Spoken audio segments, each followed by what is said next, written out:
بسم اللہ الرحمن الرحیم۔ کہ اگر کسی آدمی کے پاس سونا ہے اور کتنے سونے پہ زکوٰۃ ہوتی ہے 7.5 تولے یا 95 گرام، لیکن کسی آدمی کے پاس 70 گرام ہے، 6 تولے ہے اور 7 گھر میں چاندی بھی پڑی ہوئی ہے، الگ الگ اگر زکوٰۃ دیکھیں تو نہ سونے کے اوپر پڑتی ہے نہ چاندی کے اوپر پڑتی ہے۔ سونا 85 گرام سے کم ہے، 7.5 تولے سے کم ہے۔ چاندی دیکھیں تو 52.5 تولے سے کم ہے، 595 گرام سے کم ہے۔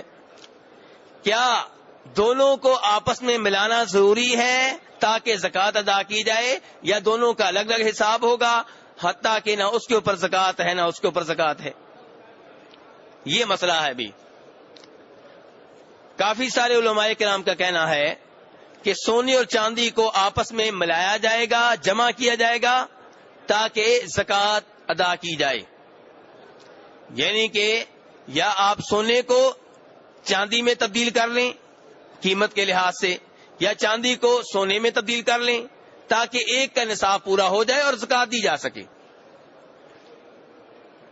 لیکن دیگر علماء کرام کہتے ہیں کہ یہ درست نہیں ہے۔ کوئی خوشی سے کرے تو الگ بات ہے، لیکن ایسا ضروری نہیں ہے، ایسا واجب نہیں ہے۔ کیوں؟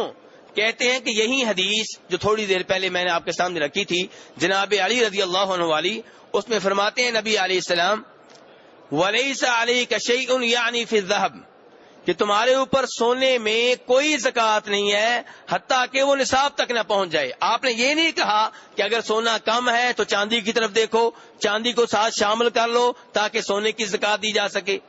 اور جب آپ چاندی کے بارے میں بات کرتے ہیں، بخاری مسلم کی روایت ہے، اس میں آپ فرماتے ہیں لَيْسَ فِي مَا دُونَ 5 أَوَاقٍ صَدَقَةٌ، کہ جب چاندی جو ہے 200 درہم سے کم ہو، 595 گرام سے کم ہو، 52.5 تولے سے کم ہو تو اس کے اوپر زکوٰۃ نہیں ہے۔ آپ نے یہ نہیں کہا کہ اگر کم ہے تو اب سونے کی طرف دیکھ لو، سونے کو ساتھ میں لاؤ، ایسا آپ نے نہیں کہا۔ اور ایسے ہی میرے بھائیو، اگر کسی آدمی کے پاس اونٹ بھی ہیں، بکریاں بھی ہیں، تو وہاں پہ کوئی بھی نہیں کہتا کہ آپ اونٹ کو بکریوں کے ساتھ ملا لیں یا بکریوں کو اونٹوں کے ساتھ ملا لیں تاکہ زکوٰۃ دی جا سکے۔ نہیں، اونٹوں کی طرف الگ دیکھا جائے گا، بکریوں کی طرف الگ دیکھا جائے گا، گائے کی طرف الگ دیکھا جائے گا۔